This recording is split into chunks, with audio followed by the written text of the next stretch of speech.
ข่าวเมืองมาเลเซียและทั้งเมืองอินโดนีเซียเลยอึดเป็ด AI อันนี้ชื่อว่ากรุ๊ปอันเป็น AI อีลอนมัสนั่นเองค่ะมาส่งน้ำยำถึงพี่น้องผู้ปันแหงใต้ทีวีออนไลน์เขาค่ะ Google ค่ะเขาเป็นไอฟันเขาขามาทอมด้วยข่าวเมืองอินโดนีเซียทั้งเมืองมาเลเซียอึดเป็ด AI กรุ๊ปอันเป็นปาร์ตเตอร์คอมพานี X นั่นค่ะเนาะก็เป็นคอมพานีอีลอนมัสเขานั่นค่ะเนาะก็ปื้อสังแล่อึดเนี่ยมือปุ่นมาวันติดในเมืองมาเลเซียเขาเลยอึดเป็ดค่ะเนาะอึดเป็ดอันเป็น AI นั่นค่ะเนาะโกนลีมังเจอในการเนาะค่ะเก็บเอาแคบห่างโกนยิงอายุปาเตอร์18เจอในก็ป้านี่เขาเนาะเอาใส่เข้ากันเนอ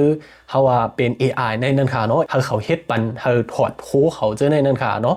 แค่พังเจอหนังในเจอในก็ปว่ามีมาแลเนี่ยอันเป็นฝ่ายลงบองจึงมาเลเซียเขาก็เลยส่งลิกาจูดีคอมพานี X เนี่ยเนาะก็ปือเขาก็เกลิปันเลยเนี่ยเมืองมาเลเซียเนี่ยที่อึดเป็ด AI เนี่ยโจเขาเนี่ยค่ะเนาะต่อถึงคอมพานี X ปมมีมาปันลองอันว่าที่เฮ็ดคือหลายเฮ็ดกังแต่ที่อย่าเฮาเปิ้นป้อเอาแค่พังเฮากะไปกินนั่นค่ะเนาะเปิงหลงได้ก็เป็นคนยิงนั่นค่ะเนาะนั่งนั้นก็เนี่ยกวนเมืองมาเลเซียไปอึดในวันหนึ่งก็เนี่ยเมืองอินโดนีเซียก็เนี่ยเลยอึดไว้วันตั้งเนี่ยค่ะเนาะเลยอึดเป็ดเนี่ยก็เป็นรองตั้งอันเร็วกันก็ค่ะก็เปิดว่ามันเฮ็ดแค่พังปัน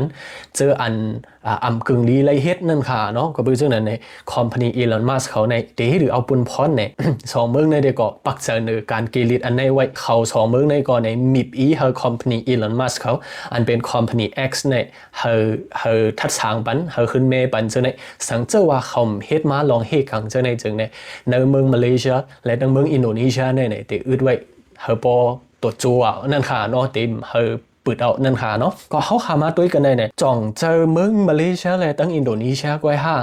เลยเสิร์ชเจอลองอันไหนเนี่ยค่ะเนาะเขาขามาด้วยเนี่ยมันก็มีหลายๆเมืองค่ะพี่น้องเขาค่ะหลายๆเมืองเจอนั้นมีอีสังเนี่ยที่เมืองเยอรมนีเนี่ยพ้องหลงไฟพิงเพิงทุ่งและตั้งสื่อข่าวในนั่นค่ะเนาะก็ในก็มันก็รัดว่าเฮอ European Commission อันเป็น Commission เมืองยุโรปนั่นค่ะเนาะเฮอเสิร์ชเจอปักเจอเนื้อลองเนี่ยก็เอาเรื่องอีลอนมัสเขาในนั่นค่ะเนาะเมืองนั้นก็ในเมืองอิตาลีเขาก็ลาดว่าการเฮ็ดซึ่งหนังไหนมันเป็นรองพิษปักเปิงพิงเมืองไหนกันเนาะถึงตีจั่นอันเป็นว่า criminal เป็นการก่อการให้ในนั่นค่ะเนาะเอาเรื่องถึงตีตัดนั่นไรเนี่ยค่ะเนาะเหมือนเจ้าหน้าเมือง France ก็ลงปองซึ่งเขาปันฟังเกี่ยวกับรองอันว่า AI เฮ็ดออกแคบหางเจออันสั่งต่อเจอในกันเนาะแคบหางโกนเจออันลงโคเจอใน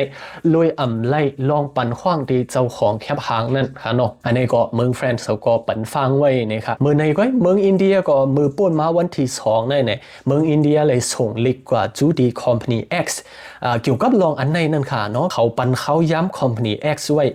คอมพานีอีลอนมัสเขานั่นค่ะเนาะ72ชั่วโมงเนี่ยสังเกตว่า72ชั่วโมงในตอบปันในจึงเนี่ยเมืองอินเดียก็เขาก็ได้อึดเป็ดค่ะเนาะเมื่อนาได้เป็นมาเจ้าหนังหือในได้ก็เขาข่าวเลยเปิดตัวอีกแล้วค่ะเนาะข่าวได้ก็มีเจ้าหนังไหนค่ะข่าวหูในเขาข่าวเลยอ้างอิงเอามาติหลายข่าวอันมีชื่อว่า The Guardian อันว่านั่นค่ะเขาข่าวยินจมขอบใจถึงพี่น้องผู้ปันแหงข่าวแต่ว่าข่าวทั้งเสียงเลยสังยินจมขอบใจบ้านเจ้าของเราดึงข่าวเงาแคบหางวิดีโอทั้งเสียงอยู่เขาข่าวไปขึ้นทุบกันแทนเนื้อเงาหางเสียงอันเดมาเนี่ยค่ะมาส่งกูก็ค่ะ